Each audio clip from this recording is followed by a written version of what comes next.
And Israel is an interest to stay up to date on the latest Israel news, video, and analysis from ABC News. The opening of the U.S.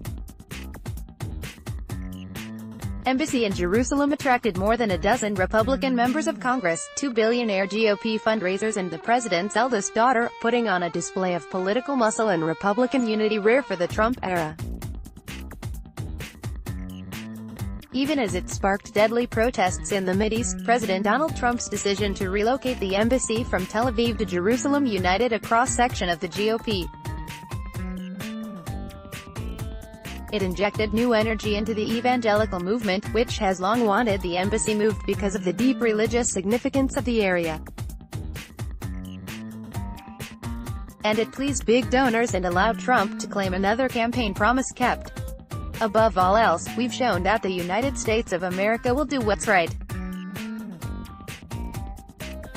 So we have, declared Trump's chief Mideast advisor, son-in-law Jared Kushner. The celebration underscored the power of the evangelical wing of the party, which has set aside early skepticism of Trump to deliver some, the president's most loyal, and rewarded, backers.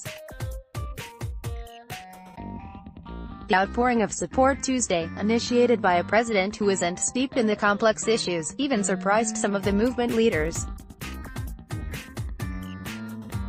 This is one thing that's most visible, tangible, recognizable by the evangelical community, said Tony Perkins, who leads the Social Conservative Family Research Council.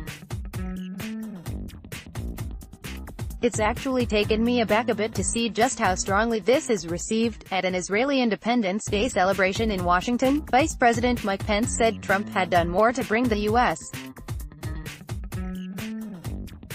and Israel closer together in a year than any president in the past 70 years, and called him the greatest defender the Jewish state has ever had. President Trump made history now, he said. Top officials with the Republican National Committee, along with a delegation of 4 Republican senators, 10 Republican congressmen and 1 Republican governor, cheered Kushner from the gallery. The RNC's new finance chair Tom Ricketts attended. The GOP's most powerful political donor, casino magnate Sheldon Adelson, watched from the front row minutes earlier as Ivanka Trump and Treasury Secretary Steve Mnuchin unveiled the embassy's new facade. "I did for my constituents, their love and affection for the people of Israel," said Rep.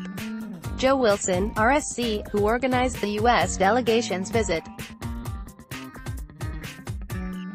He was also pleased by the Adelson family's reaction.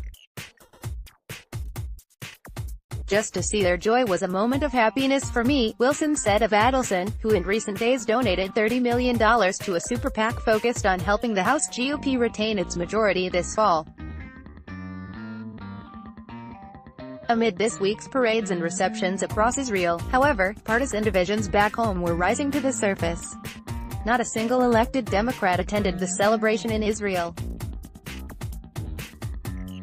Most were silent Monday as the ceremony unfolded on television. A few, including Senate Minority Leader Chuck Schumer, issued written statements of support. "Every nation should have the right to choose its capital. I sponsored legislation to do this 2 decades ago, and I applaud President Trump for doing it," the top Senate Democrat said in a rare moment of agreement with the Republican president. Wilson said he personally invited a significant number of Democrats to attend the festivities in person, but many cited scheduling conflicts. "The politics on the left are far more complicated. Liberal groups such as Indivisible have opposed moving the embassy, warning it would provoke violence and demolish trust with the Palestinians, who want East Jerusalem as a future capital." Violence broke out along the Israel-Gaza border Monday, leaving more than 50 Palestinians dead. The move appeared to end, at least for now, America's chances of becoming a neutral peace broker in the Middle East.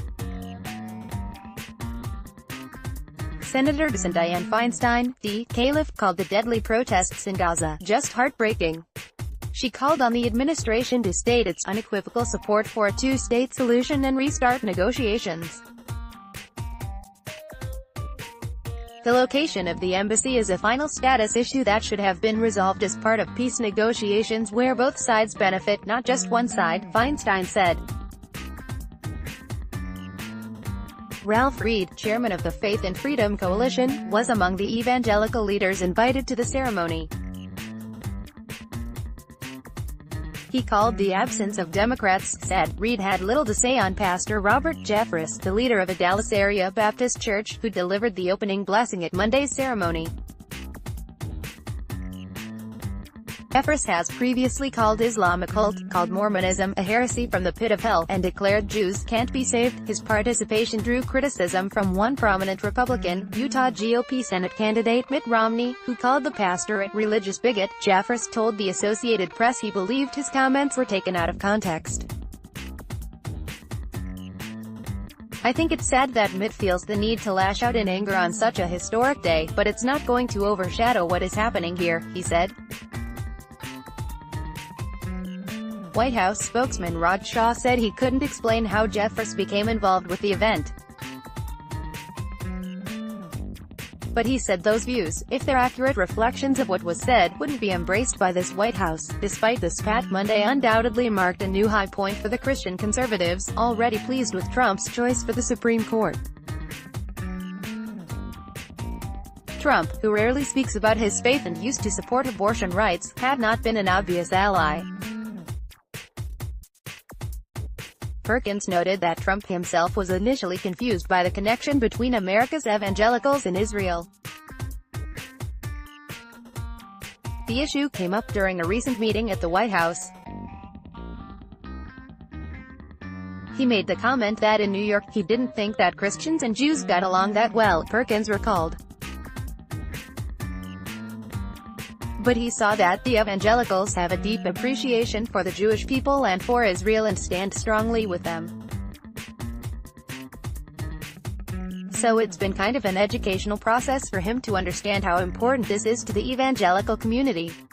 The impact of the embassy rippled across Iowa, where some religious conservatives have struggled to accept Trump's comments about women and his 3 marriages, said Bob Vanderplatz, who leads the Iowa-based Family Leader. "People are high-fiving. What a historic day," he said.